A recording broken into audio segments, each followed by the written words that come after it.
Good evening, televiewers. You're welcome to Prime on my media Prime, the first for this weekend edition that is going to be looking at the divided nature of Cameroon civil society with respect to elections that are going to be holding next year in Cameroon. We have a good number of civil society organizations that are mobilizing Cameroonians to get registered with Electoral so that they effectively take part in next year's elections. Meanwhile, we have the likes of Stand Up for Cameroon and Redact, led by Maximilian Gombe, that says that they are not ready and do not believe in elections. So we're going to be asking ourselves why this division in posture of members of Cameroon civil society. We also are going to be asking the question as to why Cameroon's opposition is not answering to the call by Cameroonians for a veritable coalition as we take to the polls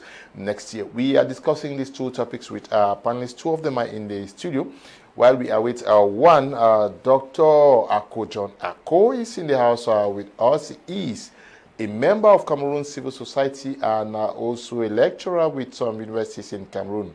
Good evening, Doctor. We're glad to have you. Leonard, the pleasure is mine once more again. We are talking Cameroon and more pertinent, the elections in Cameroon. How far Cameroonians are willing and ready to vote comes 2025. But it is then shocking that many of those we thought were human rights actors and human rights activists instead calling or having a contrary opinion and stating that elections will not play any role in the change that Cameroonians await in 2025. We ask the question if really they are for Cameroonians or simply they are playing what we call stomach or belly politics for their own interests. We can understand that equally some of them have no voice when such individuals, their resources, financial bulldozers and members who contribute hugely for such organization are equally members of the ruling elite. Are they playing the games that favors them or the games that discourages Cameroonians so that they will continue eating fatly and bigly from the same pot that have been feeding them? We have uncovered and discovered that some of those individuals are behaving like a cat. I mean, playing cards on the table while Cameroonians are dying, others still of hunger. 2025's election year, we have said so, and the lone way to change the president or to change the leadership that be it's through elections. Elections and the right to vote is a basic human right. Every Cameroonian has that right, and nobody will equally encourage any either to go on the street. And we know the consequences and the repressive forces of our nation, what it will and what life might be for those who even attempt to take the country hostage by public disorder. We also are in company of Dr. Michael Ndimancho, who equally lectures with some universities across Cameroon and a key member of Cameroon civil society. Good evening, Doctor. We're glad to have you. Thank you very much, Mr. Leo. It's a pleasure to be here, and we're talking about a very, very important topic, touching on a civil society. Of course, I belong to one. And when I got into civil society activism, I tried to get an understanding of it. It is that organization that is supposed to act as a fighter in terms of peace and conflict building, conflict resolutions. And if we should have civil societies who are rather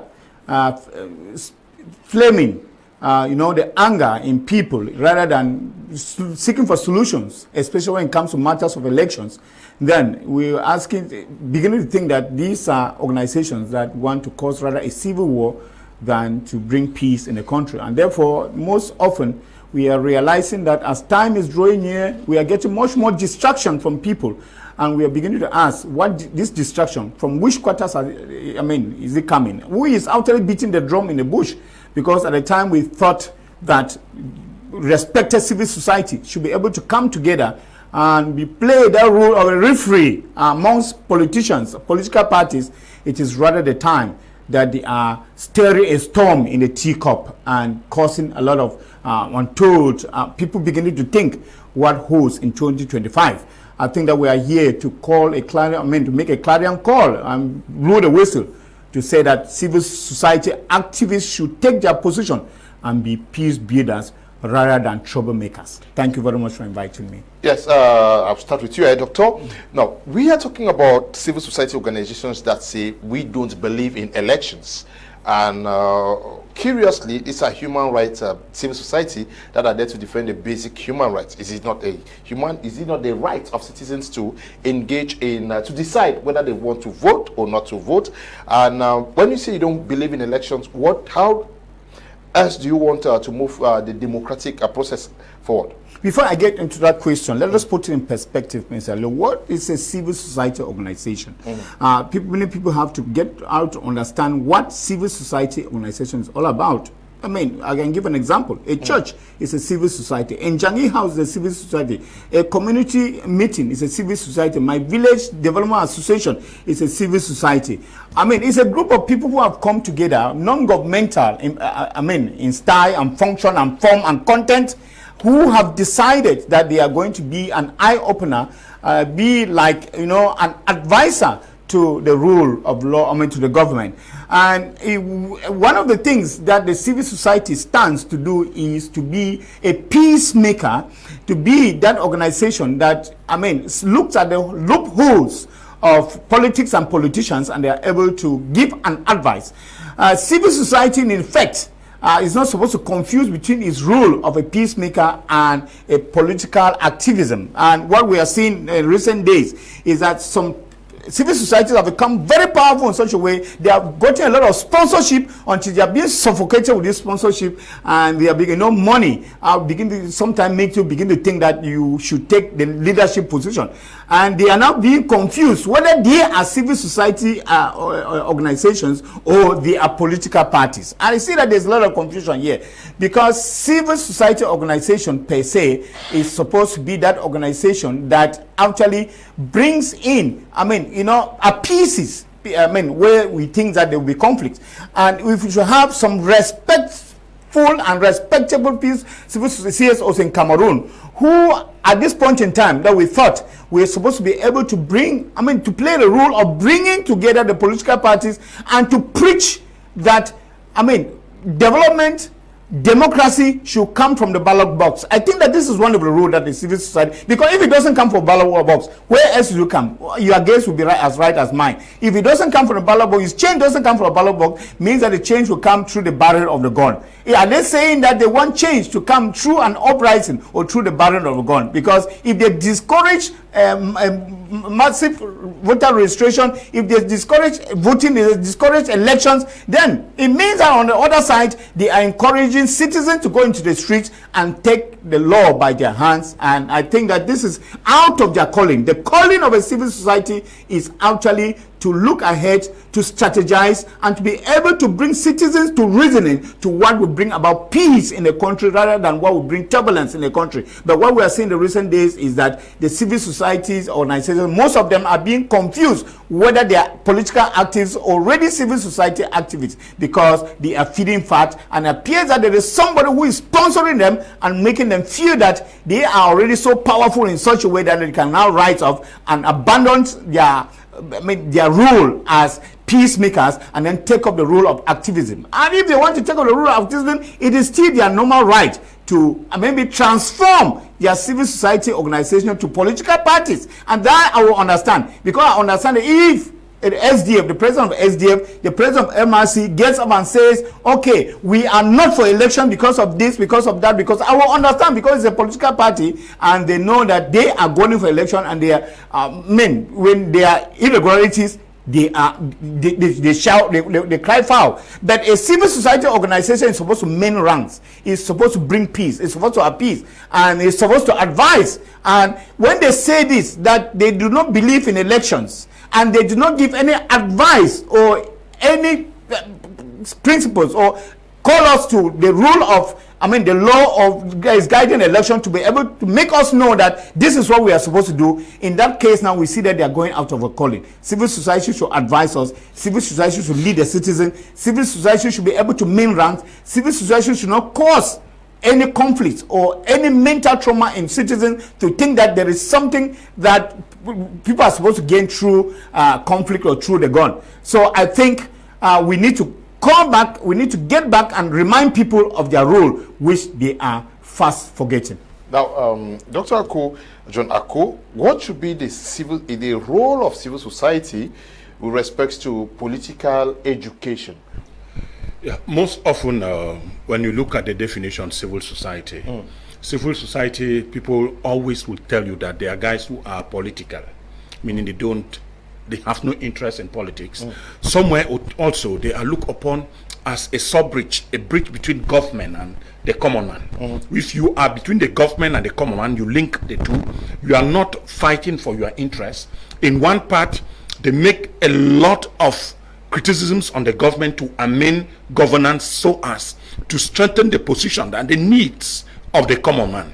In another side, they are equally those organizations that try to educate and sensitize on basic, I said and at my first expression, basic human right values. Human right values have to do with the right to education, the right to life, the right of a girl child, the right of women, the right of disabled, people who are incapable, the right of minors in all its domain. Again, political rights. It becomes eminent in political rights when we are talking of politics and at a period when Cameroonians are thinking that 2025 is crucial and others have been thinking so angered. We as members of the civil society, we have taken a lot of views and opinion of the commoner. And we are thinking that 2025, if they need to come out from this particular stalemate, I said politics need to get back to the grassroots. If politics is going back to the grassroots, you remember that it is still the interest of the common man that will be in front. And which means if the common man decide tomorrow to elect the representatives which they think can do well for them at the level of the mayors, beginning even with the councillor, like we are saying, why not get some of those the common citizen to think that they can be councillors in their constituency, so that what they are complaining from Yaoundé, they can start tabling it at the municipality, and that from the election of the councillor, they can equally sit and choose who become their mayor, and that the mayor is the closest citizen. That is why we said politics taken to the grassroots. If the mayor is elected by the people, then the mayor will be accountable to the same people. In one way again, they will still be responsible for electing parliamentarians. I'm not talking, yes, the senators and even regional councillors. These are the guys, meaning tell them the value of what the power that belongs to them. In a democratic system, they are telling you that power belongs to the people. But people used to think like it is a joke. When you look at the political makeup, if we are responsible for the mayor, then the mayor should listen from us. If he doesn't, in the next election, which like we are talking next year, we have to vote him out. If he was not accountable to us, let the citizens know their value, and that elections remain the lone medium where their decisions and their voices can be heard. So when I see a lot of people deviating, we were talking of electoral education, that when you go now to election, we need to educate the citizens on the usefulness of election. The usefulness of elections will mean from registration through voting, security and protecting and controlling that vote, to when elections are proclaimed. Why not again the rights after elections? The right after elections is that where there are problems, we seek the right quarters, the jurisdiction should take charge. Not even like others are proposing now. Some have been shouting that the lone way to change Cameroon is by the street, the lone way to change Cameroon is by the gun, and it becomes so rather unfortunate that Cameroonians are beginning to think that those who are thinking that the right way to change politics is through electoral violence. We are completely against that. We are completely against that. And it becomes disturbing if I see mature men and women that we have equally admired in the domain of civil society telling us, speaking like pedestrian, that the lone way we can change Cameroon is by going to the street. Remember, if you are a Cameroonian, think of the ghost town of the 1990s, and you think of what happened in 2008, and you are still calling that Cameroonians should change governance by violence. It has not worked. It has not worked. Several times it has tried, and it has failed. So we need an opener, which we are saying presently, that it is only through election. Cameroonians should know, and I have said, if Cameroonians vote massively in 2025, change is not far from us. Change is of Cameroon in 2025, and I will continue to lay effort. I won't and I will not tolerate any individual that comes out to distract the very agenda that has been set for elections, and that Cameroonians will vote. Those who are already getting into voters registration, please continue. Whether you are in Jangi House, I urge all the clergymen, the imams, and many others that are in centers of controlling human rights, that the deliverance of Cameroon is in 2025, and they should be part of that deliverance policy. It is only through fair, clean, and sincere elections that Cameroonian voices will be heard. The wave is already going, and we are happy at the number that we have already gotten, and more is still to come. Now, we've just been joined by Mr. Siaka Shuneh, who is a municipal councillor and member of Cameroon's People Democratic Movement, the CPDM party. We are glad to have you. And my first question to you is this division in posture of Cameroon civil society, where some persons are working so hard to get Cameroonians registered, and others are coming out of recent to say, no, we don't believe in elections, we don't believe anything can change. If you don't believe in elections, what are you saying indirectly? Yes, Mr. Leo, let me start by extending my sincere greetings to my fellow co-panelists, Dr. Ndimancho and Dr. Ako. I think they are very eloquent members of the civil society, and I want to believe that we have a stratification of civil societies in this country. Political pundits who are transforming themselves into civil society activists, and we have civil society activists who think that they can play their role in edifying public opinion and calling on Cameroonians to be able to perform their civic responsibilities as usual. I think it's always been the position of this government of this country. It has always been the position of the Cameroon People's Democratic Movement, that I am a communicant of that party, that Cameroonians of all stratospheres of life be able to perform their civic responsibilities. But you know so very well that we have unscrupulous politicians who have no representation, and they want to ascend to power by any unscrupulous means, who have been calling on Cameroonians not to register and promoting voters apathy. We know them. If we shall make mention of them, because all of us know these political parties that have been calling on Cameroonians not to go and vote, and they have been boycotting elections because they know they can't meet up. Yeah, but we are talking about civil society here, not political parties. Yes, I am saying that 70% of these purported civil society activists are politicians in disguise. Are politicians in disguise who have failed in their political strategy and stratagem to ascend to power and to get governance. And they are now using civil society and misplacing the role of the civil society. The role of the civil society is educating and edifying the public about electoral processes if their agenda is towards politics.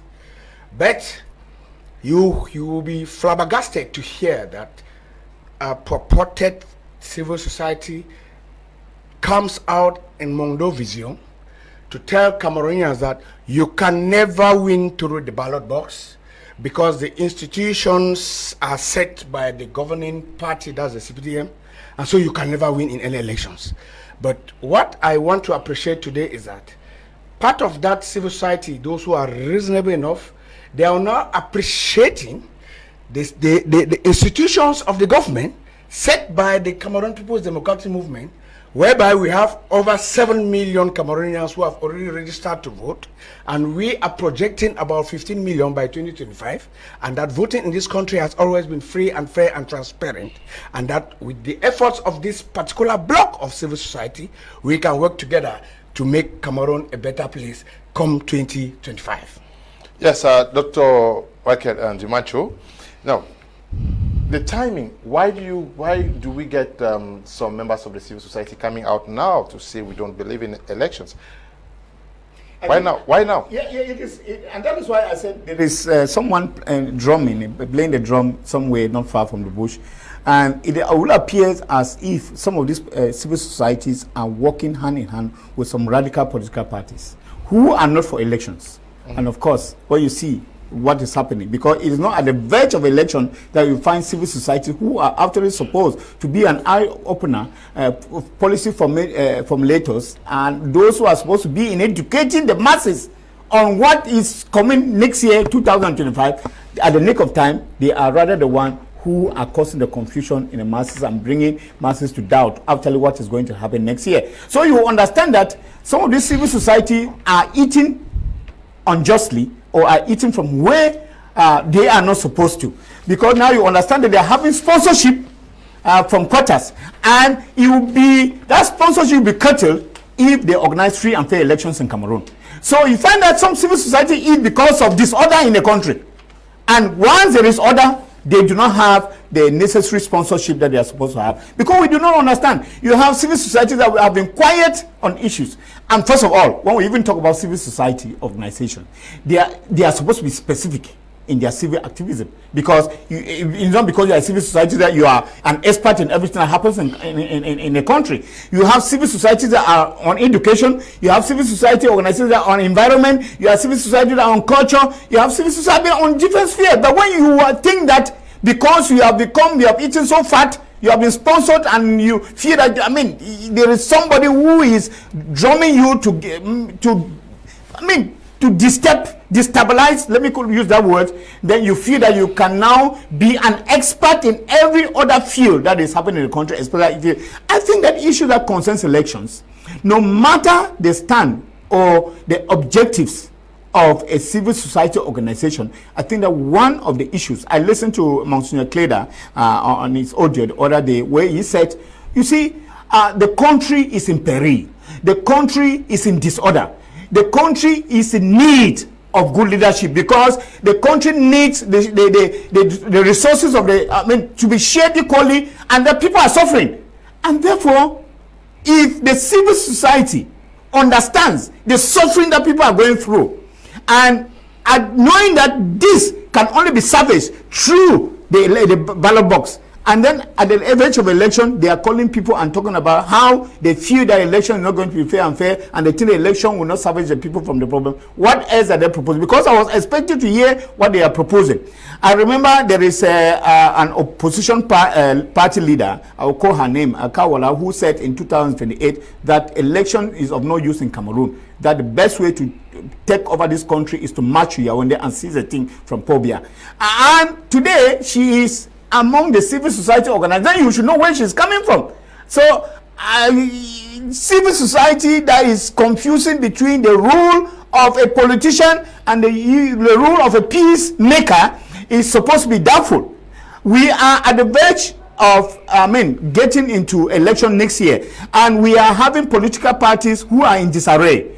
And with the massive registration, of course, I would like to give credence also to a civil society I belong to, a coalition of civil society of Cameroon. Of course, we have been doing a lot to help people register. And you hear, I feel that some people are feeling uncomfortable with the massive registration is going on. And I was happy when the director of elections came out on the national radio this evening, 5:30, to talk about the massive registration that has never happened, and that they are really baffled about the way people are registering. He confirmed it this afternoon at 5 p.m. news. And at the point where Cameroonians think that they should change their minds, they should cause something to happen. Then somebody wants to bring us back kilometers away from where we are today. I think that is pure distraction. Those kind of people are people to let stones be tied on their neck and thrown in the sea, because we have borne so much for so long a time. I think that if it was in the time of Rosa Parks, these people would not exist. If Rosa Parks in the United States or America will call for people to come together and take it through the ballot box, and not through violence. It is, if you think that peace is very expensive, try violence. Try conflicts, and then you know that conflict is more. Now you see how greedy some people. Let me use that word greedy. They are too rapacious, because people think that they alone should eat. These civil societies are those who are feeding fat. They are riding big cars, and they care less. We have had price hikes in Cameroon. We have people living very difficult lives in Cameroon, landslides and all of those things, roots are bad, but we have not had these civil societies come out to tell the government that please reduce the price of fuel, liter of fuel, please reduce the price of basic goods and commodities, please fix routes and all of those, provide basic commodities to the community. But it is only during election, because they know that once they talk about elections, they will have people who hear them, because there are people who are out there ready to sponsor only disorder. We should have to accept this. There are sponsors out there who are ready to sponsor only disorder in the country, and they are not comfortable when a country is in order. What I was trying to say is that the change in Cameroon is unstoppable next year.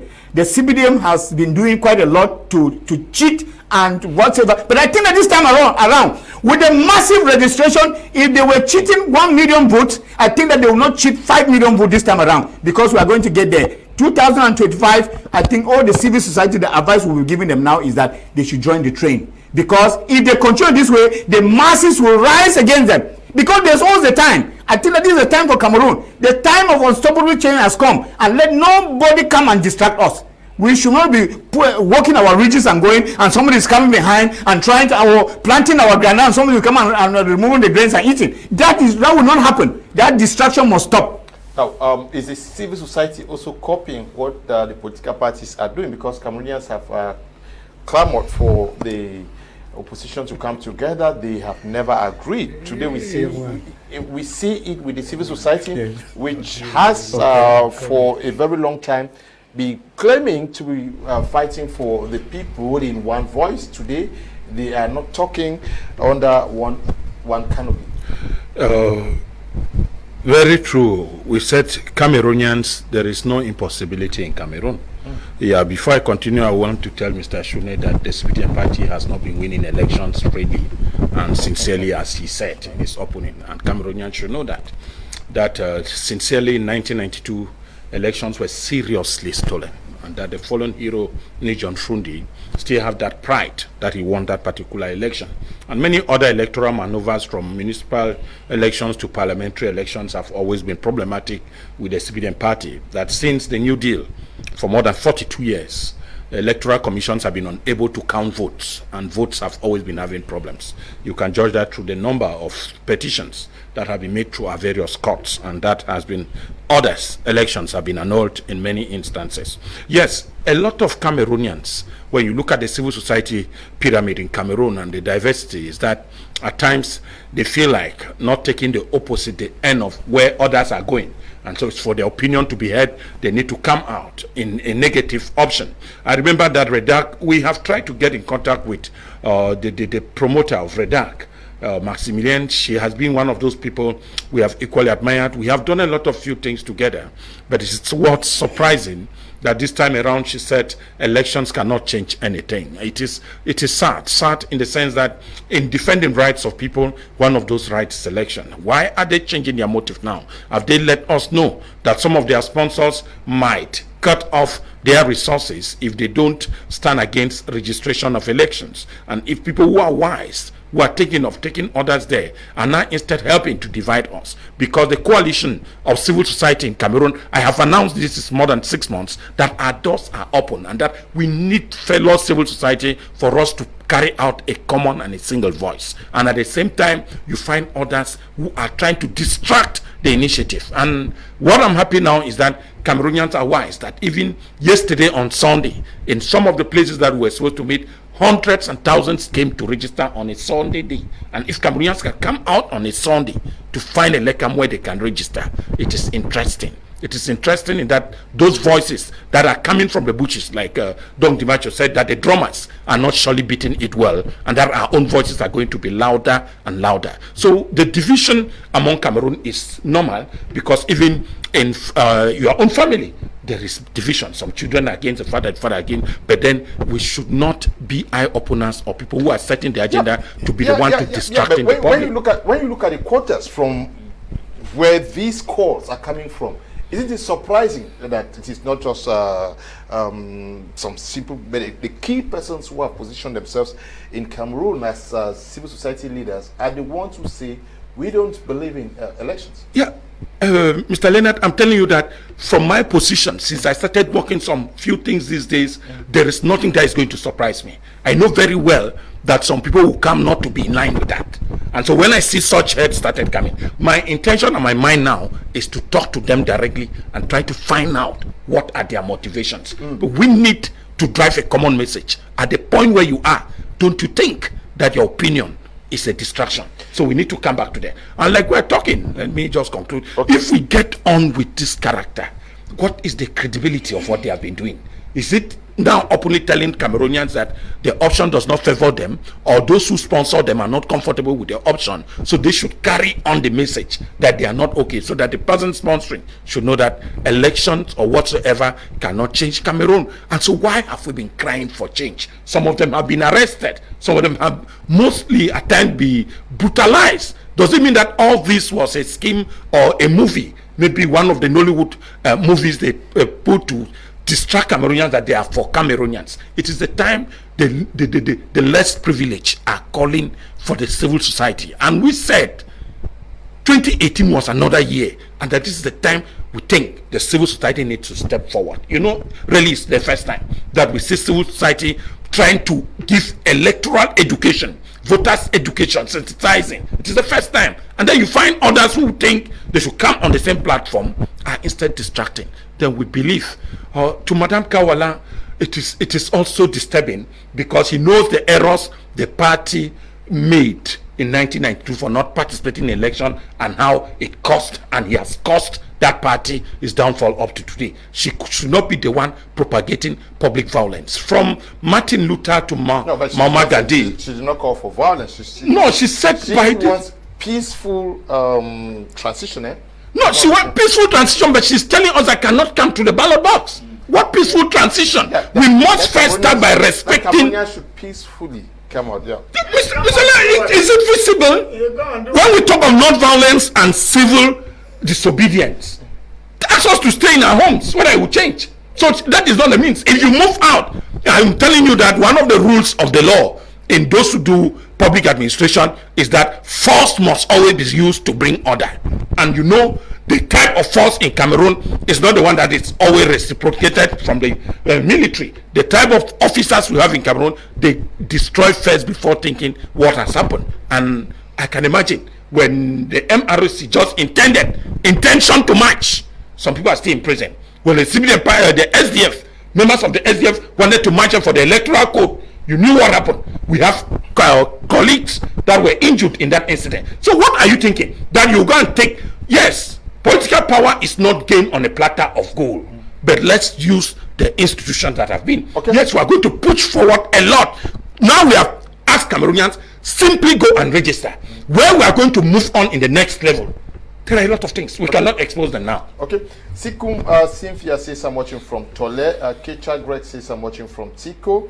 Frankie P. Moto says I'm watching from Green City. That should be in Kumba. T. Ivo says I'm watching from Bamenda Mulang. To be precise, Mohamed Figo says I'm watching from Yaoundé Monte Chapelle Obili. We do not have a good candidate yet to vote for. Okay, good evening to you, Figo. Obang Valley, Mezam says from Obang Valley, Northwest region, that is on the way to Womb from moving from Bafut going down. Maria Pacho says Bamenda. Awung Immaculate says Douala. Higai Queen says I'm watching from Edea. Anesta Lenga says I'm watching from Boya. Tolefak Elvis is watching from Libialem. Marvin Ba is watching from Kumba. Abanda Kafari says I'm watching from Cyprus. Berinu Eve is watching from Yaoundé Emana. Sako Mafani is watching from Tico. Yes, are there some reasons that could justify the posture taken by those who do not believe in elections? Mr. Shuneh, maybe they have seen beyond reasonable doubts that rigging will continue and the machinery is well oiled and nothing good is going to come out of these elections. But then, when you say you don't even believe in the elections, what options are left? Before I get into your question, which is very trivial, I want to give some vivid responses to what my co-panelists earlier said on this platform. I want to agree with Dr. Ndimancho, who said here that civil society, they are being manipulated by some evil hands to make sure that Cameroonians don't register and go to vote, which is very true. The people who call for voters apathy, we know so very well that the SDF, some years behind, said Cameroonians should not register and vote because they are not going to get the elections are not going to go their way. Just yesterday, the MRC also propagated for voters apathy. I think Mr. Ndimancho is just afraid to call their names, and there are some other ones who hang behind them because they know that if they go through the ballot box, they are going to lose because their representation is insignificant in this country. And to substantiate what Dr. Ako pretended to contradict, I will just give you some few statistics that out of the 7 million Cameroonians who have registered to vote, we of the Cameroon People's Democratic Movement can boast of about 6 million who are our militants that we have sent to go and register. We do mobilization of our militants to go and register. Meanwhile, the MRC and the SDF and so on and so forth, they mobilize their militants not to register because they believe that elections will be rigged. And since they don't go and register, our militants go and register, we win the elections all the time. And it is a guaranteed fact that 2025, the transition is going to continue with the only national party that we have in this country.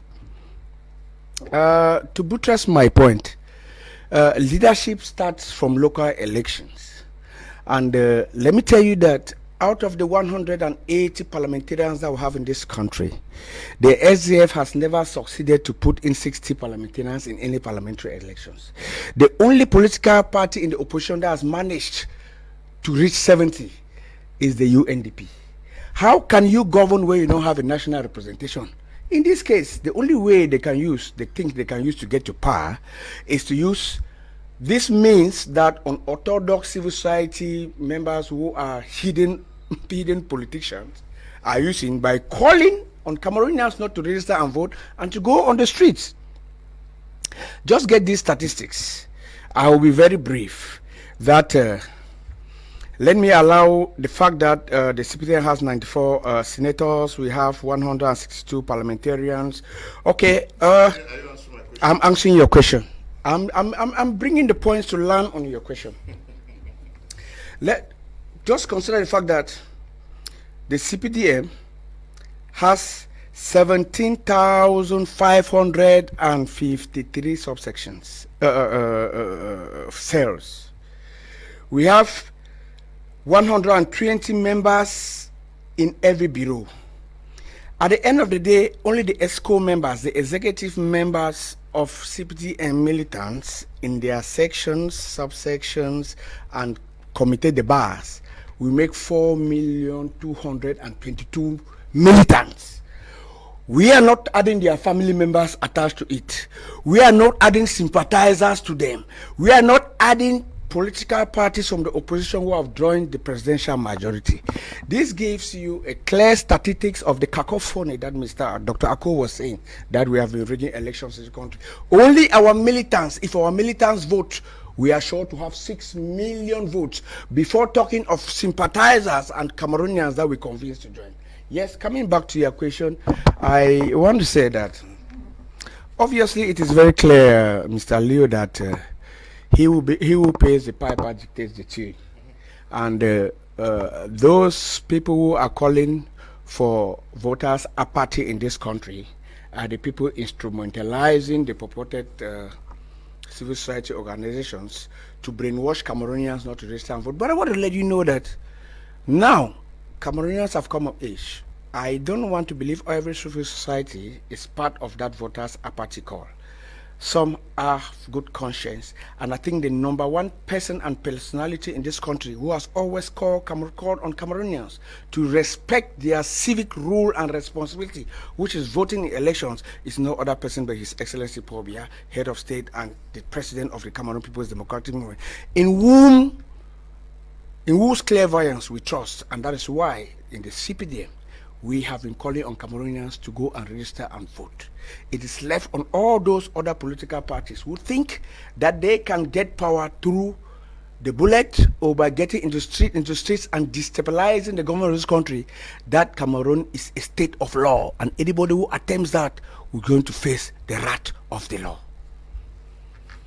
Okay, Dr. Ndimancho, how do we sift or how do we get a common ground between some of you guys who say elections you believe in elections, and those who say they don't believe in elections, and what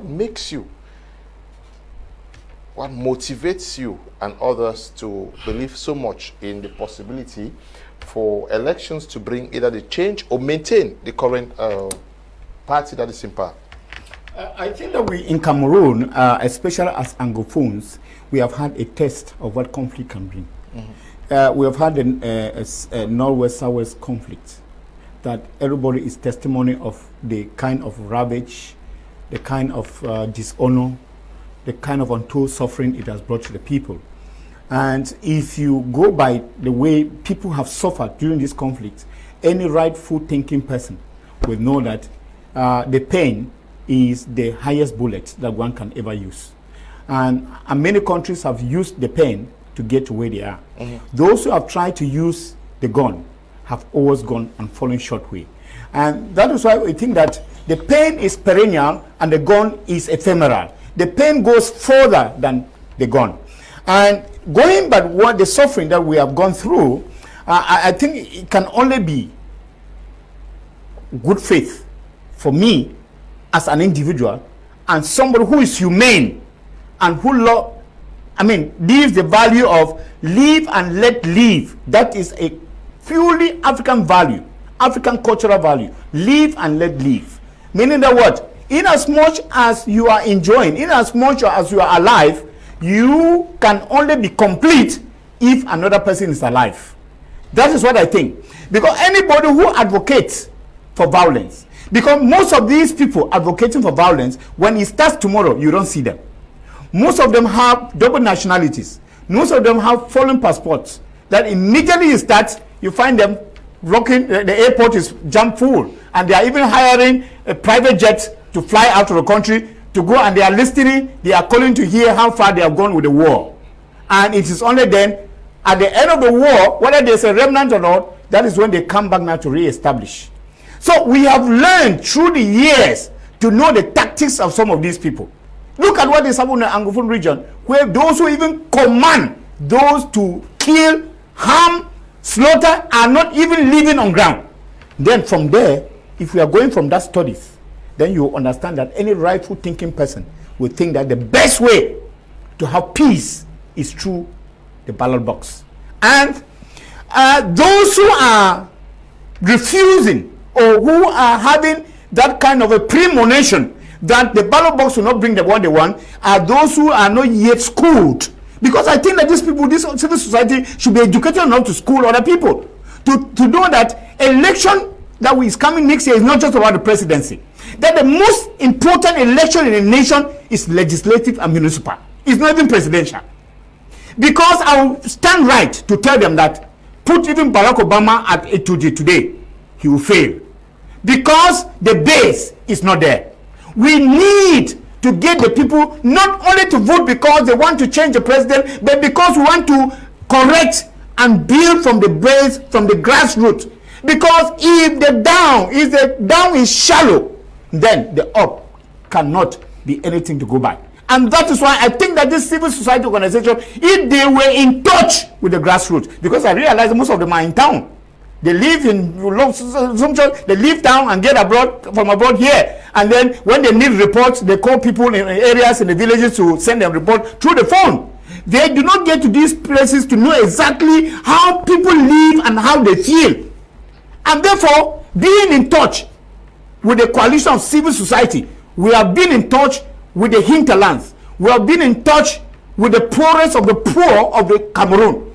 And we know exactly, we have the feeling of what the people feel.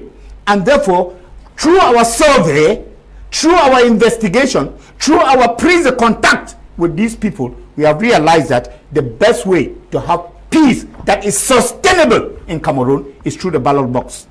And that when you say that there is no election, it means that you are inciting people indirectly to go into the street. Because there is nothing like saying that people should go in peace, they should march and go in peace. How do you go in peace, Yahweh? You carry water and go and throw at the presidency to say you want to bring peace. There is nothing like peace. Because either going to Yaoundé, you carry a stick, you carry a stone, or you carry something that is going to harm somebody to get off of his chair where he's sitting. That is how it means. There is nothing like going with peace. And you realize what peace was, even when the Anglophones carried the peace plant. How were they responded?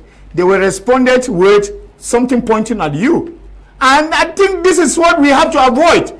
That there is a best way to go about these things. And we have to learn from other countries. Because when you look at what has happened in other countries, then we can be able to draw lessons for our own. Some people say that Cameroon is a unique country. At first, we used to say that Cameroon is an island of peace in a turbulent sub-region. But today, Cameroon has become the highest valley of insecurity and conflict in a surrounding peaceful, relatively peaceful sub-region. So things can change at any level. And that is why we need to study things in order to give solution. If these people studied and see and look at the consequences of what may happen by not going for election, the SDF regretted in the 1990s for not going for election. They did. The MSC is regretted in 2020 and 20 because in 2018 they went for the presidential. Yes, and then 20 they refused to go for the parliamentary and legislative. And today, 2025, they are vying to go for 2025 elections. And they have not solved what they clamor for that had to be solved in 2020. It means that what? They are regretting. They are regretting for not going because nothing has changed. Electoral code has remained the same. The Anglophone crisis has remained there, which of course they wanted to use as a joker card to say that they're not going for election. Whoever they were fooling, only they them alone know. And they are fooled and people have swamped on blood because they thought that they were sympathizing with the Anglophone. And now, if a party and all of these people, political party who failed in the past, that election was not a panacea for peace in Cameroon, and today all of these parties, because I've not heard any other party preaching against election 2025. The SDF is for election, the MLC is for election, all the other parties, main parties are for elections. Which is then, or who are those then in the civil society who will come up today and say that they do not see any green light at the end of the tunnel? Are they now the strategies of the political parties? We should be asking them questions. From what perspective, from what angle are they coming from to be able to tell Cameroonians? Are they the voice of Cameroonians? Who are they representing? They represent their civil society organization. They don't represent and defend the money they are taking from international organization. Or do they want to blindfold people about the huge sums of money they have already taken? I think they should leave politics to politicians. They have a role to complement people, to make political parties together, and they should play just that role. Now, when Cameroonians are deprived of their right to vote, who should cry foul for that? And how do you reconcile the fact that civil society organizations that are supposed to advocate for the rights say the right? Is that not to some extent depriving people of not their right? Why not just let the people decide whether to vote or not? Yeah, like I said at the beginning, the civil society is the link between governance and the governed. And at the level where we are, finding an individual coming to tell them not to exercise their rights, then the person has another option. One of the things which we have failed to understand is that all wars started as a political conflict, meaning wars continue politics. But then the evil with war is that it gets on to take human life. It gets on to cause untold hardship. It gets on to cut down the pace of development and brings about misery and suffering. So many, like people will tell you that what ended the war in Rwanda was a political solution. And the solution is that we abandon violence to seek peace. And today, the people are receiving development. When you come in a country like ours, I said, just to add or corroborate what Dr. Ndimancho said, if we look at the actions of the civil society, what we are leading now, the coalition of civil society, is the untold suffering the people in the Northwest and the Southwest have gone through for the past 8 years. What has happened? CPDM has won 100% all through the years. So what have they gained politically? The people have nothing to count for, but for schools, for markets, for life, for roads, and everything is in ruin. So there is a need, we are saying, if we have tried war and it has not worked for 8 years, why not try politics? And Morgan saying, yeah, we have no weapon. If the problem was that the retardment of the development of the North and Southwest was due to the leadership, it is time for you people now, go quietly, register, and tell President Pobia that we are not with you, so we are voting the person we want. We don't want who is in Yaoundé, but our parliamentarian should be the one that should be talking to us. Not those that stay in Yaoundé, then ask for gifts to be made in the village in their absence. So this is election. We need to educate Cameroonians on the right to vote. And you find people telling you that it's not good to vote. Please, for those who have gone through this hell, it is simply trying to pour more kerosene or petrol into our burning hearts, and we will not give that chance. The people of the Northwest and Southwest in particular knows that if we were talking like the consortium had been talking, do we have received more solutions or happiness than we are now. But people will tell you it is not like that, nothing can change. But I said this is the brain of the old. Time has gone. 1992 is not 2025. A lot has changed. Nobody ever knew that people like Samuel Eto'o would cause election to be broadcasted live on a national TV, and it happened. Nobody had ever known how Fecafoot carry out his elections. What do you think we cannot do? The people have the power. The people have the voice. At any time, you can change the things. The stakes can be changed by a single vote. Just your vote and that of your neighbor will change the dynamics. And this is what we are saying. No distraction. If people who think that we're supposed to protect us, that is why we have been thinking that we are filled with political parties. Because those whom we thought were for politics were instead for political business. They negotiated their private contracts, sold votes, got into coalitions to keep the government in power. And now we're saying that we need our own coalition to bring change. Who are those dividing us now? Are they within us or they are without us? We need to work on this. And I thank you too for the program. Because the program is a means to let people know, those who have been eating fatly and does not want the stakes to change. This is what is happening. The people who have been feeding things that if we go by this way, a lot will go off their pocket. And so that should not even happen. Let it remain as it is. So if the UNDP does not succeed, if the SDF does not succeed, then you'll find those guys who have been having the bread, sharing the crumbs with us, and will continue feeding fatly. When you go to some civil society organization, you really ask yourself if they are for the people or they are working for themselves. Yes, they make the mission. Some of them have diplomatic passports. In the verge of a crisis, like Dr. Ndimancho said, you will not find them around the villages. They will be far. Some will not even be found in Cameroon. Some will leave even 2 days before elections because they were not even d'accord with the elections. So for security reasons, that's what is going to happen. A lot will listen Cameroon elections from abroad and simply think that I told them it will not work. I told them will not work, will not equally work this time. It will work. It is what we have. Allow Cameroonians, encourage them to register because it is a civic responsibility. It's a civic right. You not voting is already voting for the persons you don't will desire. So there is a need for everybody to express your vote. And when you express your vote, there is always a need and that fierce factor that you need to defend your vote until elections are declared. And where conflicts are, we must seek the institutions created by the same state. That is why we want to be law-abiding citizens. Let's use the same medium that have been made by the laws and fight the same system. It is just that. Education is necessary. Nobody has that mandate to distract Cameroonians presently. If your organization doesn't have anything to say. Even the Bible is clear on this. If you don't have anything positive to offer in the suffering of the people, you better stay quiet and continue with your activities. You must not tweet, you must not write, you must not say anything. Let it stay with you, because at times bad associations spoils good habit. We don't need them. Keep them away. Okay, keep them away. The question I want all of us to briefly end this first topic with is, when we say we don't believe in elections, it means that people should not go for elections. Yeah. Political parties should not go for elections. To some extent, there should be boycott.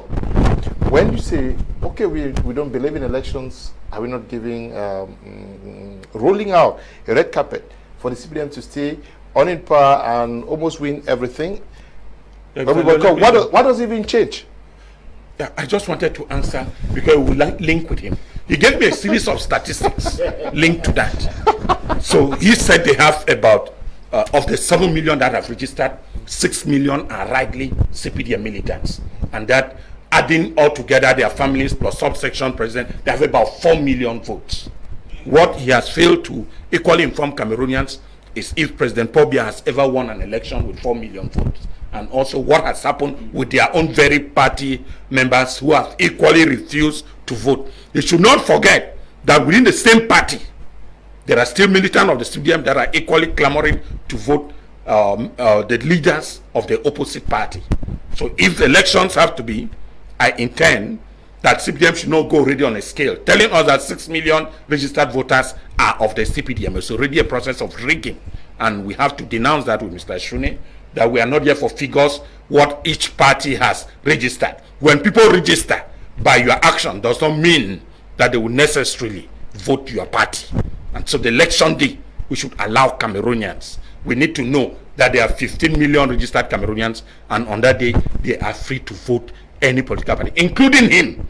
I know very well that if I become the next candidate for the election, Mr. Shuneh will vote for me.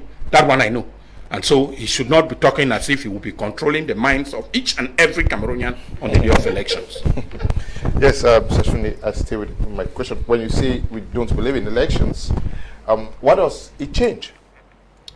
When they say they don't believe in elections, because we of the CPDM, we believe in elections. Who says? You mean Dr. When Ndimancho? they say they're the civil society, and they're the political parties who have been calling for voters apathy.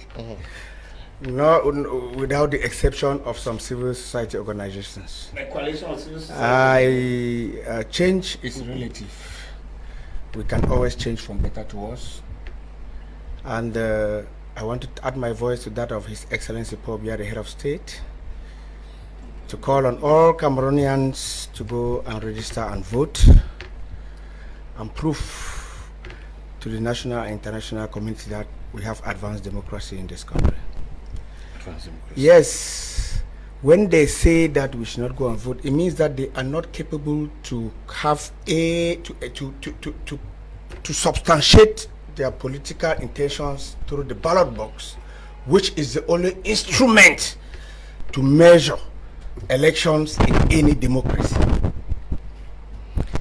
So in this case, Dr. Ndimancho has substantiated so very well that the civil society is a known event, and I begin to wonder whether their so-called coalition or whatsoever is different from the other civil society organizations who have become like, you know, in Cameroon, when you open a call box in front of your door, the next day all the neighbors open a call box. When you open a bar in front of your door, the next day all your neighbors open a bar. Today, the latest business in Cameroon now is civil society organizations. And you see their letterheads flying from one office to another, clamoring and begging for money. What they will do with this money, we don't know. And whether they meet their aims and objectives or not, they are only looking for a means to also feed themselves fat. That's why they only hang on the fact that those who have been chosen to sacrifice and serve this nation are feeding themselves fat. I am of the very strong opinion that civil society, their voice is no longer heard by Cameroonians. That's why they are going to register and vote. And they have adhered to the call of the head of state, His Excellency Paul Biya, and that of the CPDM hierarchy, which has embarked on mobilizing all militants of the CPDM and all Cameroonians to go and register and vote so that they can, within the context of the law, perform their civic duties and responsibilities freely without any fear or favor or contradiction. But the unfortunate thing is that I want to give this alert to so many Cameroonians that these purported civil society organization militants are militants of political parties who are coming up in sheep's clothing. They have a hidden agenda, and we are going to unmask them when time comes. When time comes, we are going to unmask those who come and sit on plateaus that have been privileged by people like Mr. Leo, who have integrity, to come and sit here and speak on behalf of civil society. When they have a hidden agenda, they are members of political parties and they are members of terrorist organizations who are devising means and strategies and stratagems to destabilize this country, that we are going to unmask them and we are going to put them to the public. That peace is going to reign in this country, whether we like it or not. Cameroonians want peace. We have always clamored for peace, and peace will reign in this country. And before I closed, my last was that Mr. Ndimancho talked of Cameroon being a chaotic country which was an island of peace. It is a gross hyperbole and an exaggeration because of an isolated case of terrorists and thieves who are trying to destabilize the northwest and southwest regions. Then you would think that 20% of the region of this country can qualify Cameroon as an unstable nation.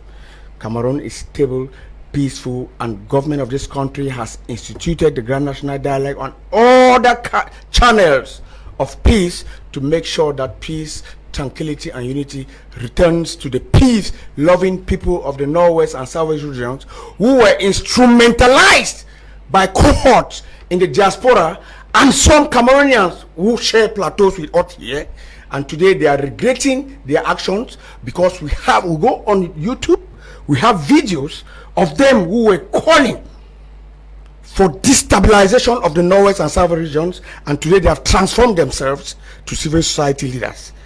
I think when time comes, we are going to unmask them. Mr. Shuneh, are you not rather watering down the efforts of civil society organizations that are mobilizing Cameroonians to register? Do you mean that the lone entity that is mobilizing for voters is the CPDM party? Is that what you are saying? Are you not rather supposed to applaud those who now have joined the fold to ask for Cameroonians to register and vote? But it's like you didn't listen to me when I started talking here, and I said, and I you're indexing civil society. 30% of the civil society who are genuine, and 70 are mongers and money mongers who are trying to look for a means of survival. Mr. Shuneh, you have not, before you make some type of sweeping statements, I will tell you, academically it's not correct. And secondly, if you want to say 70-30, you can prove us data, I mean verifiable data that you have collected to assert your opinion. It is for the first time. You have to be honest that after 1990, Cameroonians are motivated to register first on the electoral register. I don't know whether your leader called for massive registration, but what we are seeing now, you are hiding it from the public. Confess within your mind that there is a change and there is a movement around Elecam offices. Those who think used to rest in their offices are now actively working. And even like he said, the Directorate of Elections Cameroon has equally given a firm a message this evening, telling us that he's happy to see what is going. You are the exception of all those people who think that nothing is going. You are not understanding me. It's not understanding. You have been there for 42 years. You are still operating in your school of thought of 7 years ago.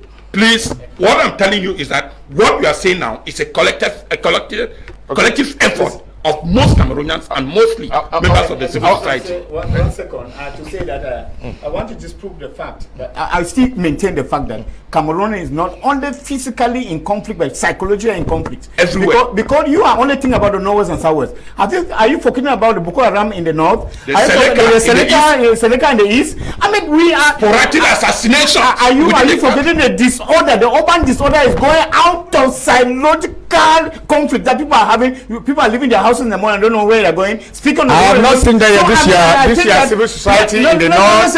I have not seen your civil society in the east. I think it's and you listen, I don't know why you are trying to say why you don't understand. Maybe they are working with this is the kind of communication. No, this is the kind of communication. This is the kind of communication of CPD, and then I pity it. And it is not scientific. You make stupid statement. I think the CPDM should think about their communication agents, because these are even kind of communication on TV platforms. That is why we are thinking about. We are thinking and considering warmongers who have transformed themselves to civil society leaders. Warmongers who have transformed themselves to civil society leaders, and we have to address the situation. Mr. Shuneh, Mr. Shuneh, please. Warmongers just like have become civil society leaders today.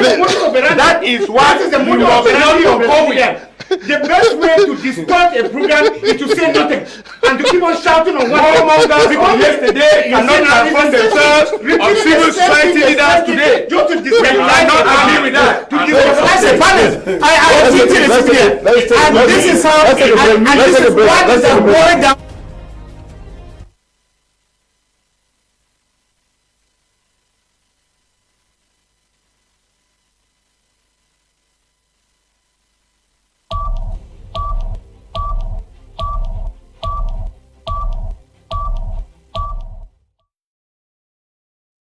Okay, please.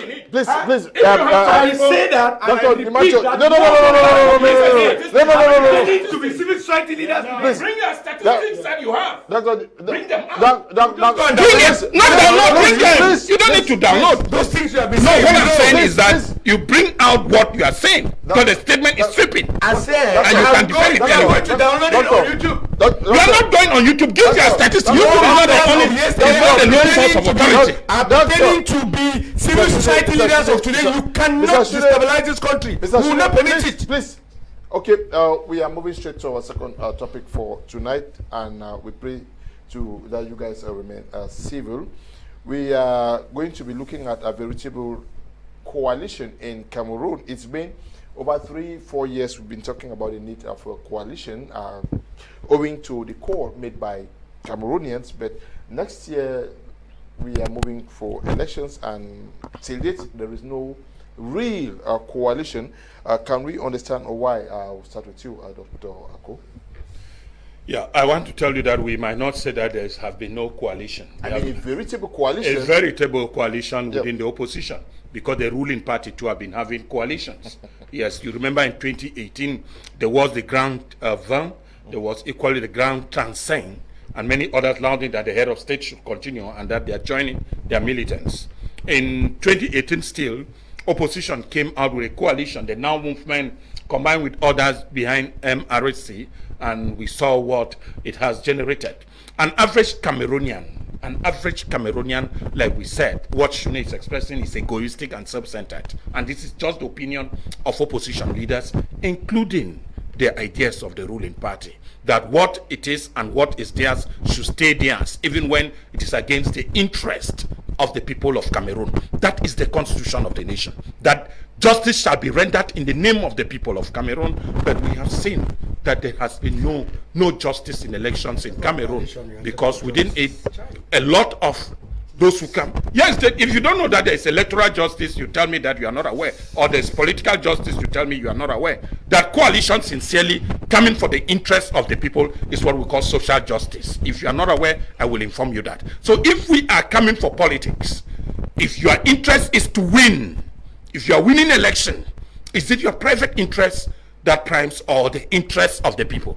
Those who elected you, they choose from within others to put you there. Even at the level of the party, if anybody is having a mandate of the party that has not been entrusted by his people, then it's dictatorship.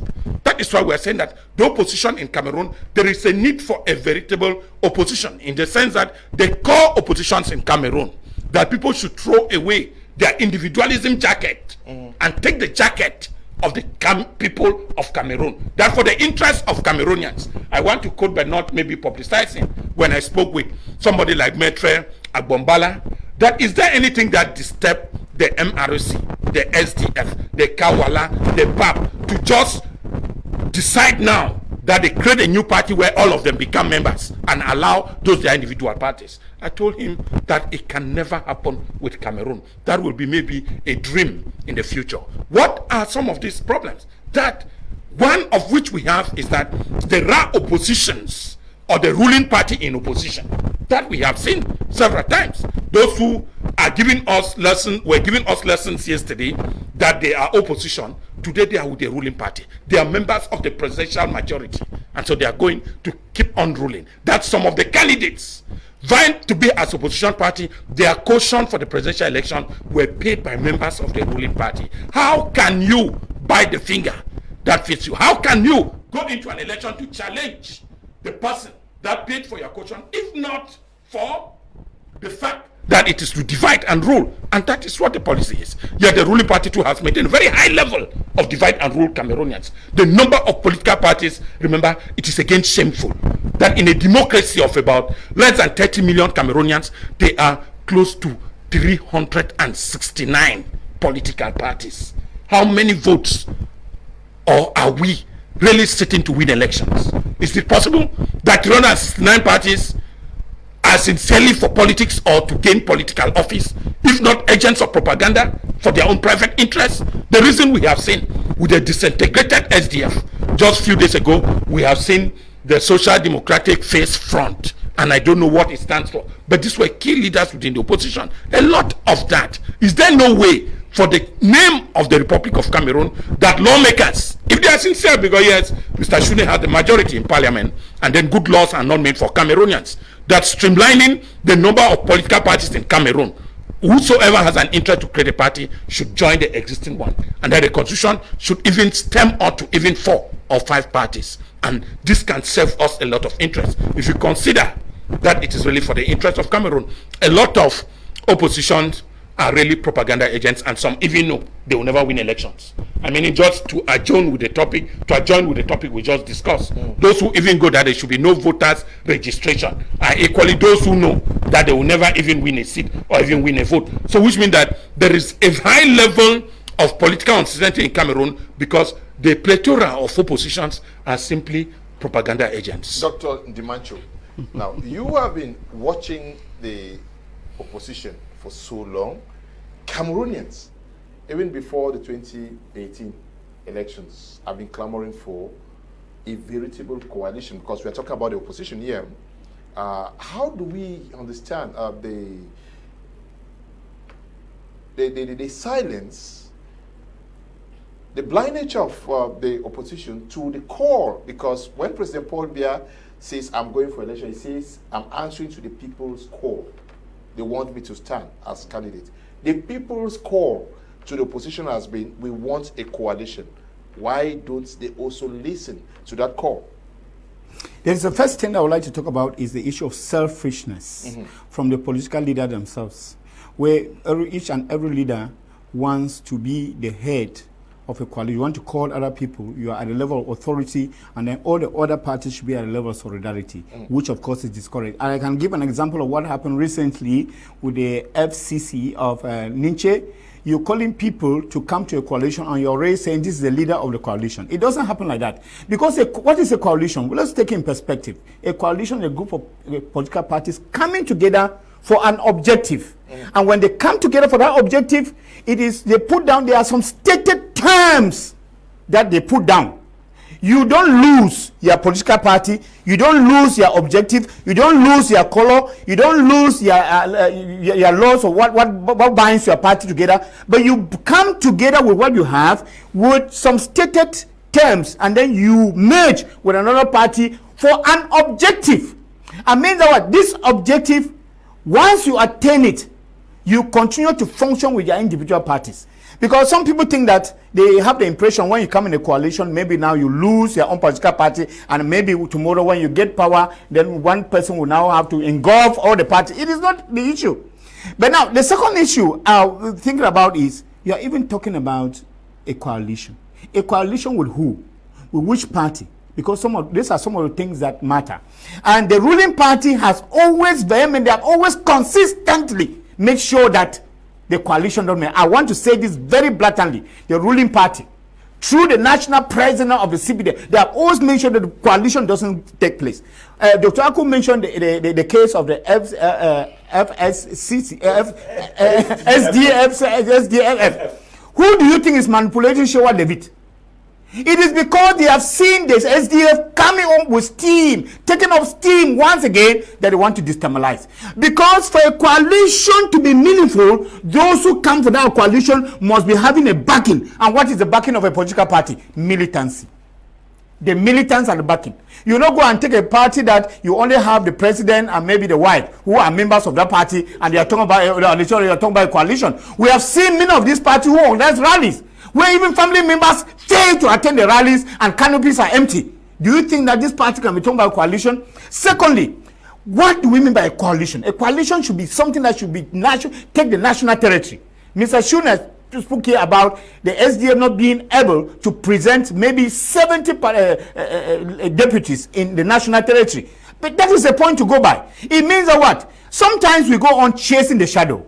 We look at like the north of Cameroon. You find some of these parties who want to come to in a coalition, they are just around center, northwest, and all that, and forgetting that we have the north, which makes for the re-elections in Cameroon. The population in the north, if you gain the north, you have gained the whole of Cameroon. But the fact that we keep on being fooled by Douala and Yaoundé, that those parties who are concentrated in Douala and Yaoundé, that even if they come for a coalition, they will not even have people to represent them in the north. Not even parties. Not even parties. Then Jangi Group, that is the thing. So when we are talking about coalition, we should be putting that in perspective. Because if I were to propose a coalition, because that's the rule of a civil society, to propose, and you have the largest to take it or not.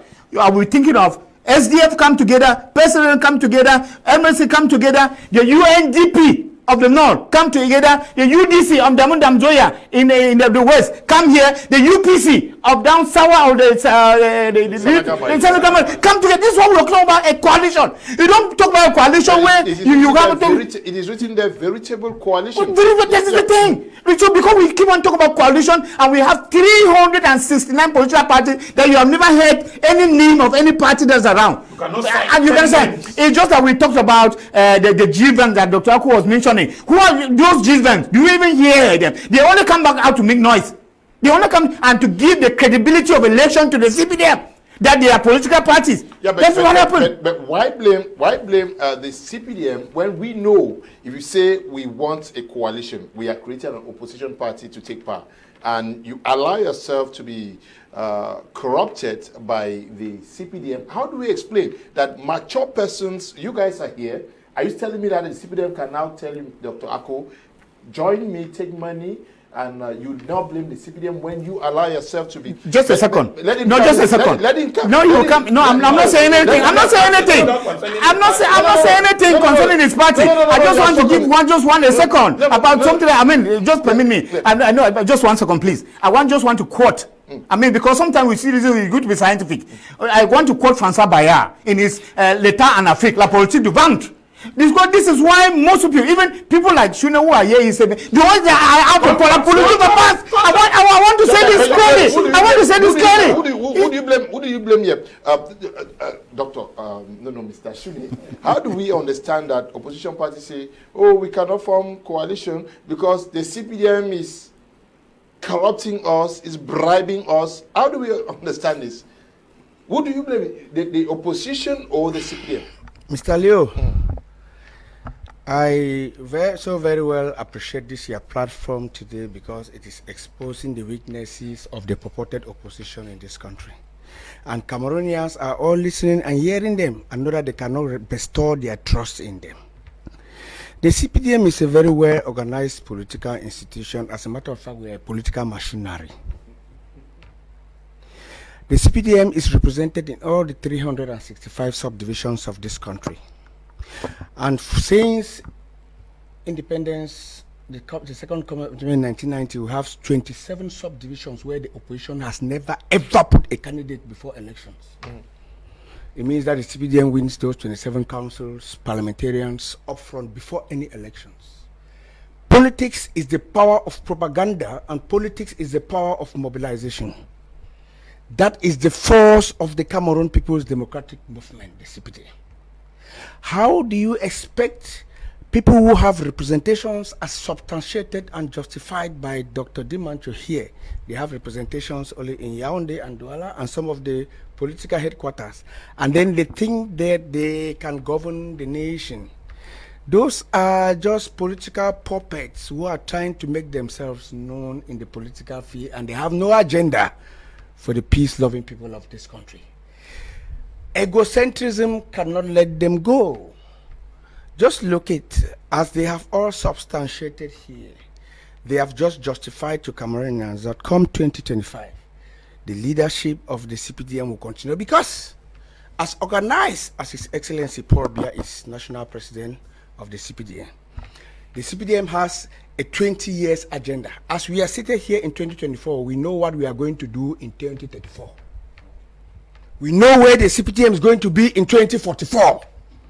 Wow. It's a very organized institution. As a matter of fact, apart from the ZANU-PF of Zimbabwe and the ANC, the CPDM is the most organized political party in Africa. How do you expect us to be fighting with political parties that don't know what they are going to do tomorrow? They are setting their agenda on the debate they have heard us talk today on TV. It's parties that have no future. There is no force to reckon with. That is why you see most of them are ashamed of associating themselves with their political parties that we know, with their hidden party cards in their boxes at home, and they have taken the placard of civil society and they're hanging in front, waiting that when things change, they drop it and come out with their political party cards. We know the agenda they are playing, and we are saying that we will not give them that chance. No, the CPDM is mobilizing. The CPDM is mobilizing. Yes, if you want to come where you gave the chance to Dr. Ako, he didn't make mention of anything about coalition. He was just babbling, and I don't even know what he said. I don't know what his followers will be appreciating for what he said today here. I am saying that the CPDM is ready to face any coalition that will be coming from any political organization in this country, because we know that they are not a force to reckon with. They are just babbling, and they are looking for a means to have access, to have something to eat. So they are not a force to reckon with. And I want to call on all the militants of the CPDM from north to south, east to west, that they should remain calm, register, continue registering and voting, mobilizing their children and taking them to the pool to Electoral so that they should register and vote, because the future is sure and the future is bright for the CPDM in this country. Okay, Dr. Ndimancho, how do we... No, Dr. Ako. Okay. Okay, Dr. Ako, how do we get the opposition listen to the people and present a veritable coalition? Do you see it coming in the next months? Mr. Leonard, me and you, we are, in fact, us together, we have been crying about a veritable coalition. It's really involving the PCRN, like he said. Yes, the measure. We mean the major opposition parties. Yeah. The PCRN, the MRC, the SDF, the UNDP. We are talking with the UDC. Yeah. It is going to be difficult for us. I don't know whether we need to go for an extra incantation for this to happen. Remember, in still 1992, a lot of things happened on the verge, on the eve. SDF has to go out of it. And the same last year, 2018, Cabral Libi walked out of the coalition that was equally to be formed, even though it was going to be formed on the eve of the same election. These are problems we find in Cameroon. Because you ask a question here, how do we complain oppositions of being, or the ruling party being at the center of opposition parties? Some of those parties are even created from a CPDM perspective. They went into creation from the CPDM base, just like Dr. Ndimancho said, that if we see a party like the SDFF, that if somebody of right senses would think like David Shower was a contender of the SDF some few months ago, and that is presenting documents, is there no ground in our laws to reject such a party, and that the person authorizing political parties is telling the governor that his order is going under a process of scrutiny? it is also really disturbing. That is the division we are talking. We might not be talking about money, because even when it comes to political hunger, Mr. Shuneh and his groups know that they are in the CPDM because of that same national cake, because they want to have a share of it. So at times some Cameroonians are not exception. One of it which has happened, I want Mr. Shuneh to know for what he said. Being a member of the coalition of a civil society will not stop you from having a political decision, because you are equally going to vote like any other citizen, and you have the right. Nobody will stop you. That likewise, I did it in 2018 when I signed the manifesto of the SDF. I was invited to the presentation of the manifesto of that party before the election, and I did, because I was and admire the leadership at the time that President Joshua Osei was fit enough to govern the country. So I still have a right to my political decision, and after the elections, I have to take back my seat. If he won, it would have been right, but he never got the right votes. So members of the coalition or civil society have equally the right to make a political decision on who should govern. And don't even be surprised, even if we come on the eve of election, to still tell Cameroonians that of the 18 or 15 candidate in front of you, we think, to our opinion, as a common ground, to tell you that party this or candidate this might make a better choice for Cameroonians. We still, like I said, the political decision still rests with us, and we are going to do everything. You know very well, maybe we are already talking with some elites. We are talking those who are political party leaders. We are already negotiating with them, and we need to see if there is a need, they can come together and discuss among themselves, then remove this coat of individualism that is killing Cameroonians, and see Cameroon as what they are fighting for. So we are equally preaching that presently. There are people we are already having contact, and they are willfully giving us a space to talk. And we are going to insist still on this dialogue within the same coalition. So it is our force to put behind and see if we can convince Moise Kamto and his members and the parliamentarian Nietzsche and many others. Why not the Cabral Libi, if they can come on a platform and meet with Joshua Osei to see if it is very. Cameroonians are waiting for that. And I will not tell you a lie that if there is going to be this coalition, even a year or 8 months to election, Mr. Leo is going to be again what we call political juvenilation in this country. Cameroonians are going to witness. What we are seeing now with registration, it might even go more than the political sensitiveness of Cameroonians is going to be high if these people should come on board. Dr. Ndimancho, when you look at the political chessboard today, can a single political party win the presidential elections without a veritable coalition? And if the parties are not convinced that they can win elections, are they not rather also working against the efforts you guys are doing? Because Cameroonians don't see the possibility for a single political party to win elections. What is that motivating factor for them to register? Because you are registering without a coalition. What are you registering for? You know, in democracy, in elections, in politics, anything can happen at any time. But then we are not looking for that unforeseen happenings. But why bearing in mind that that can happen? I want to answer your question in affirmative that a single candidate in one way or the other can make a change. And I want to say why. You know, there was some time here in Cameroon in the past, and people were calling for Kardinal Toumé to stand as president of Cameroon. He had that popularity at that time, but he had not been tested in elections anyway. So I cannot say for sure whether if he stood, he will have won. Today, we are thinking that if political leaders, they fail, we have some people of the civil society who can stand. Yeah, but we are talking with the current political situation, eh? Yes. I've not looked at the possibility of bringing civil society, some guys who carry influence. I'm talking about the political situation. If we are limiting ourselves, if we are limiting ourselves to the political situation in Cameroon, then I don't see any political party or political leader who can make any change individually in this country. They must work in synergy. They must come together and be able to fight, to because when you have the political parties in Cameroon are so much, tribalistic. That is what they are, so tribalistic in Cameroon. Whereby when you call a political leader or a political party in Cameroon, you are able to pinpoint where their stronghold is, and it's usually in a small village or in a small town.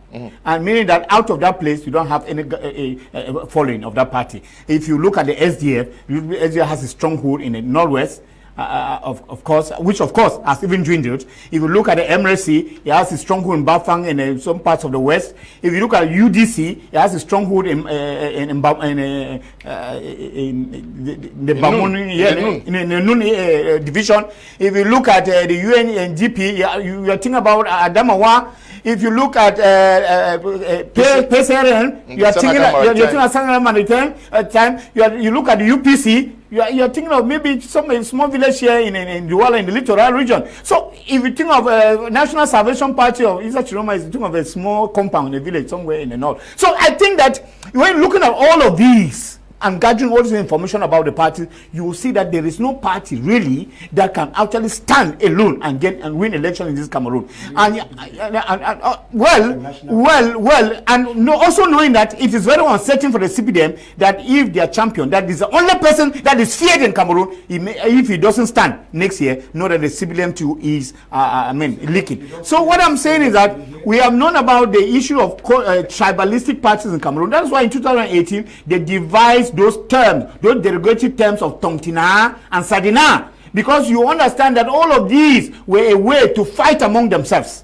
That even the opposition parties, they hate themselves more than even the ruling party, and that is what is happening. If the opposition didn't hate themselves, I would have believed that at one moment something can happen. But unfortunately, the opposition, they prefer to support the ruling CPDM, of course, because the ruling CPDM is so corrupt, and they usually corrupt their leaders who are poor, because people think that you get rich by forming a political party, and that is why you form a political party, don't mind about the militants, and as far as you can stand, and then you are given a little, you stand up and say the CPDM or Pobia, you are giving credibility. So I think that, coming back to your question, as of now, it would take only the power of the Holy Spirit. In Africa, we have already had the Father and the Son, but the Holy Spirit is not yet. I'm sure that if the Holy Spirit really comes, it is going to complete it. It will be very difficult for a single political party in Cameroon, opposition, to win the ruling CPDM.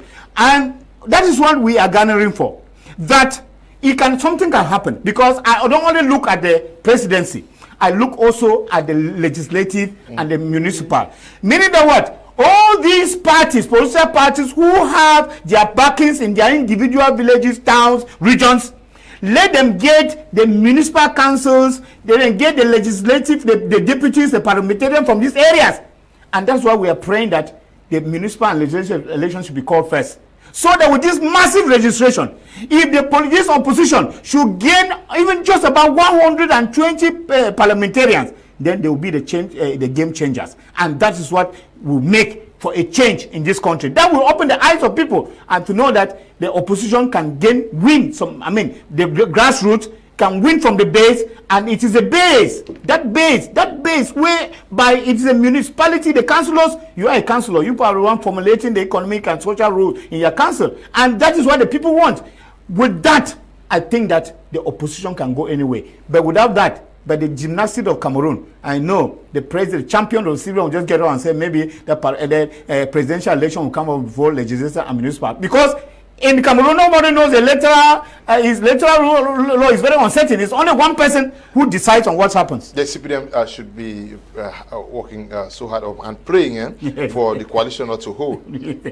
When the coalition is in disarray, the CPDM is happy. Mr. Shuneh? I think that... Or you also pray for a veritable coalition so that the game should be tough.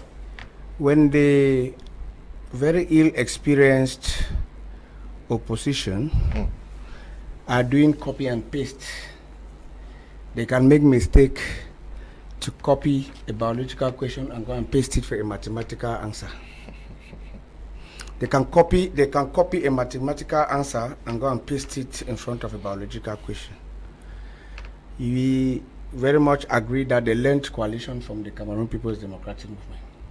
We started political coalition, which is a political tool in any political arena. They joined into the game of coalition, but the egocentric nature of their political wills could not allow the political deals of coalition to move ahead. I am very grateful for this program today and grateful to all the televiewers of my Media Prime who have heard with their own ears and seen with their own eyes how Dr. Ndimancho has substantiated here that there is no possibility for any political party to win the CPDM 2025. So there is no need for them to go and waste their votes elsewhere. There is no need. Is that what I said? Don't quote a No, position. Oh, you say you just talk about copy and paste here, and on the same platform you are doing copy and paste it. About these CPDM people. Why are you people like that? Who made you people like that? Give me a break. Gentlemen, give me a break. He has substantiated and justified how coalition can never work. Which means that the coalition can never work, and means that we are going to continue with the legacy of the CPDM. And that's why I'm telling my ministers, my militants, to fear not, for continuation is guaranteed. Where did I go wrong? Did he not say it to the hearing of every Cameroonian who are listening to us? We were talking about a coalition. We are talking about a coalition of the opposition that cannot work, and you have demonstrated. Nobody has said it cannot work. You have demonstrated how it cannot work, and I'm substantiating the fact that because of egocentrism, it cannot work. And then you went as far as saying that these political parties are formed because they want to make money. And I want to add to what you said, that civil society organizations are now formed and people join it because they also want to make money, and their intention is not to improve on the political situation of the citizens that they pretend to represent. Which means that all of you seated on this plateau in the name of civil society, you are here to propagate. You again with you have to propagate your egocentric. You again with sweeping statements. You again, please make it your has point. Come to a point. There is no issue about talking about civil society when you know nothing about civil society. The bottom line. Are you saying that you are also in the CPDM to make money? I am saying that I am in the CPDM because you are accusing to promote. I am in the CPDM to promote good governance and democracy, which we are doing, and we have demonstrated for the number of years we have been in power. It is better to deal with the devil you know than the angel you don't know, because all these empty promises that these politicians in the name of civil society are making here are because they are struggling to put themselves on the platform but using the wrong means. Thank you. Okay. Dr. Ako, I wanted to say Ndimancho again. Yes, Dr. Ako, John Ako, a coalition. How do we get the coalition to be formed? Will it still make sense, like what we saw in 2018, where coalition came just days to election? Does it really work when we have seen coalitions in other countries are formed 2 years before elections, and we are in April? Will it really make sense to to form a coalition months or days to elections? That's what I said here in my last statement, that I pray that we are going to have a common coalition of opposition at least 8 months to the next election. And equally at the level of the coalition, which I am the president, equally open grounds for political parties to come together. Like that, we are equally already talking with some leaders. And so we are praying that by February or January, there will be an official statement of who are the leaders or the parties that are on that platform. So we are already talking that. We believe that individualism determine opposition to talk to one another. And so if the coalition of civil society can open a platform where they can leave their individual ego, talk within and the environment or the platform we have created, is going to do us good. At the level at which we are now, it's going to be difficult. But we are saying that the role of the civil society should not be minimized, should not be undermined. And it is going to be the most and the very perfect one come 2025 in all its dimensions. The opposition, like what we have said, we have discussed how the MRC and the Nietzsche, that the processes are not going well. And though they champion and said they have already about 35, those political parties which they have, we are still to master or know their names, because there are key people that animates the opposition in Cameroon.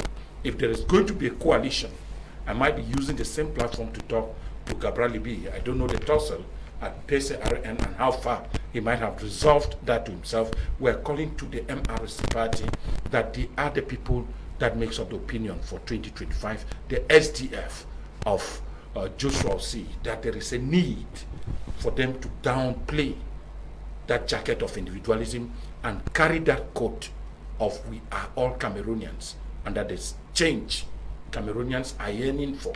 The massive registration into voters register should not be like what Mr. Shuneh has just called, that it will be a wasted vote. We want Cameroonians to see with it that there is a reason for their vote and that their votes will not be wasted. If this coalition can come to light by January 2025, it is going to be a different makeup for Cameroon.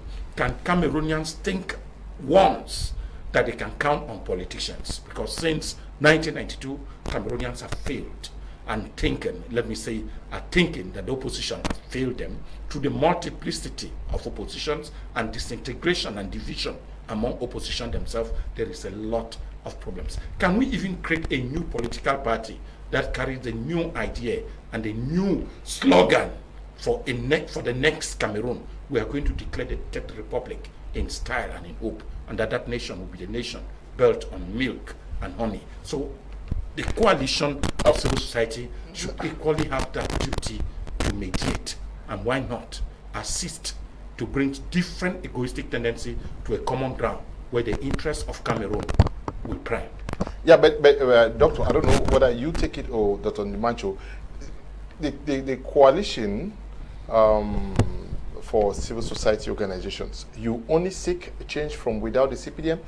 Why don't you think that from within the CPDM you could also ask Cameroonians to choose seasoned persons within the CPDM? You're talking about coalition of civil society. Yes, that's what I'm talking about. A coalition of opposition. No, coalition of civil society organizations. Okay. Why don't you see reason of also educating militants of the CPDM party, or the coalition has taken position? No, they are already there. They are. Yeah. They are. Yeah. Do we have? We are at the point where we are not discriminating, we are not stereotyping, we are not looking. It is just because we are here with a songbird of the CPDM that we don't want to give all the credits about, because first of all, the political blunder he has made on this table didn't permit me to align with the CPDM.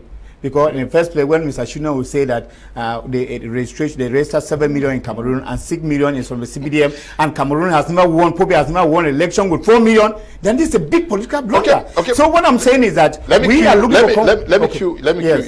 You've answered that part, but the very typical question I had for you also is that from within the opposition or away from the CPDM, we've seen persons who are coming up, individuals coming up that they want to run for presidential elections.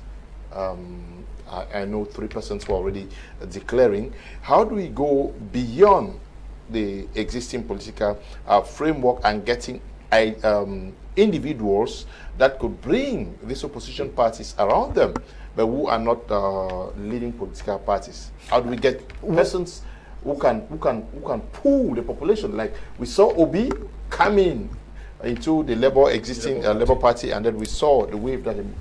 Okay, you just let me to say here that we of the civil society, of course, I'm talking under the cover of the coordinator who is there, that we are under the phase of consultation. Okay. We are doing a lot of consultation.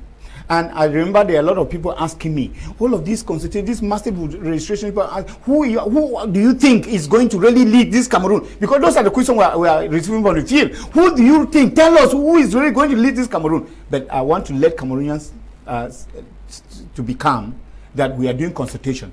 At the end of our consultation, which should not be far from now, we will be able to do, because one of the consultation we are doing is we want to meet all of those people we are talking about, the political parties. It's not just about the political leaders. It is about the political militants who matter in those political parties. It's not about meeting somebody one man show as people are doing in political parties. We are doing consultation. At the end of our consultation, we are going to write a report of what we have done. And we are also going to give our own opinion on who we think we are going to suggest to them. Why calling on them to come together will be suggesting. And I think that that's the rule of the civil society. We are going to propose. And I know that with this, the CPDM is already feeling frightened and feeling fragilized. I can see my friend here is not more comfortable. Because they think that the opposition will remain fragmented as they were. Now I'm releasing a secret where we are going to, and I see now the AC is on, the man is already sweating. So I think that this is what is going to happen, and we didn't want to release this. We are consulting the different political parties, and we have already met a few, and they are quite understanding. Some few have even opted to come meet us, and we talk. And this is what is going to happen. At the end of our meeting, we are even talking with others who are out of the country.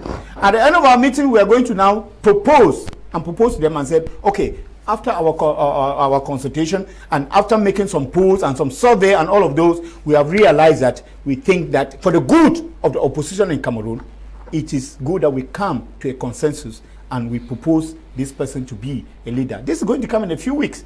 And that is how it is going to go. And to say that we are not saying that we are against the CPDM. We still have some people who are good in the CPDM. We have some people who are adulterated in the CPDM. Even though majority of them are already adulterated. But at least we have some rank and we have some few, because not all the grains of groundnut can be bad. But we think that what we are doing is we want to build the community, we want to build a society. And these political parties who crop up, leaders who crop up and think that I will stand for presidential election, I will stand for presidential election, we are not even regarding them. Because we are regarding those political parties who say that I want to go to the grassroots and start building from there. And building from there meaning that what? You must start with the municipal and the legislative. You don't only crop up without any militant, without any base from anywhere, and you want to go to the presidency. Who are you going to rule in the presidency? Because to rule, you must have people, must have a following. So you see, I see that we are going scientifically. It's not just haphazardly going shouting and going up and down. We are not shouting, we are not making noise. Somebody can come here and say, how do you even call that? So derogatorily, how do you even call that civil society? I think this is the kind of language that we hear, that we are used to. And it's because people are fighting. I must say that I love the outing of the Director General of Electoral this evening. And he was baffled. He said that what they have received as reassurance within these 2 past months, they have never had it. And of course, it is thanks to us. It's thanks to other civil society organizations, and that somebody is feeling frightened. And for the first time, they used to encourage registration on Saturday and Sunday. The man said he has cancelled all registration on Saturdays on Sunday. It should only be from Monday to Friday. Can you imagine this? This is so historic in Cameroon. We have never heard this before. Before, we used to get begging people to go to church and register. But the director has said no registration on Saturdays on Sunday. So you now see at the level where we are, this is the other obese that are coming to Cameroon. And I bet you, CPDM, start mourning, because we are bringing the coffin. Civil society is bringing the coffin? Yeah, of course, to nil corruption, to nil bad governance, all of those. That is what we want to bring next year. It's the year of unstoppable change. Believe in us. The civil society? Of course. Yes, believe in us. Yes. Yes. We are out of time, and we're going to be ending at this juncture. The last word, Mr. Shuneh. We have doctors here. Yeah, my last words are that the CPDM militants should not be afraid about the phobia that this purported civil society organization has against them. These are people who claim that they are doing consultations with every Cameroonian, yet they have a strong phobia about CPDM. When they hear CPDM, they panic, they just want to kill themselves. At the mention of CPDM, they are on a suicide mission. And that suicide mission that you have, that you think you can come and intoxicate and destabilize this nation, Cameroon, is falling on deaf ears, because Cameroonians have come to reason, Cameroonians have come to understand that politics is not a game of chance as you think. It is a well-organized institutions where people prepare to go and govern the governed. We don't accept charlatans into this trade. And I have been sharing this same platform with Dr. Ndimancho for 10 years today. I think I started sharing with Dr. Akko some 5 years behind. And I know their modus operandi. I understand their modus operandi. That is why their political inclinations have always remained hidden. But yet they are political activists hiding now behind coalition for what. I am telling Cameroonians that don't take these gentlemen serious. If they are interested to change this country, Shuneh, they should join a political party. If you are interested to change this country, join a political party, get your voters card, militate, and perform your civic duties and responsibilities in pure peace, tranquility and promote good governance rather than hiding behind a purported civil society organization. Thank you. Okay, also, your last words, Doctor. Yeah, presently, I would equally like to tell Cameroonians that this coalition of civil society is already represented in the West region, Bamenda, Boya, and the headquarters is Douala. So the Douala branch exists together with the National Bureau. We are looking forward to those in Yaoundé that are equally making intention, and a lot of that will come. Anybody interested to foster and promote the doctrine of electoral democracy and electoral education is free to contact us at any time. You can get to Mr. Leonard, he will get to us, and we'll have a lot to talk. We sincerely equally think, and we are giving indulgences to those in Gaundere, Marua, and Garua to equally try to make us get heard. Yes, we have one person in Marua presently that is equally doing great and communicating to us. We need more, a lot of those. I said Cameroon belongs to the youths, and that the youths will make the difference at the elections in 2025. So there is a need for all forces, even in church, in Jangi groups. We thank the effort of Monsignor Kleda and that of Bishop Kleda, Bishop Kia of the Bamenda Archdiocese. We equally wish a lot of those imams to even tweet and talk about elections. Cameroonians, come 2025, will equally receive something different. The difference is the change we are seeking.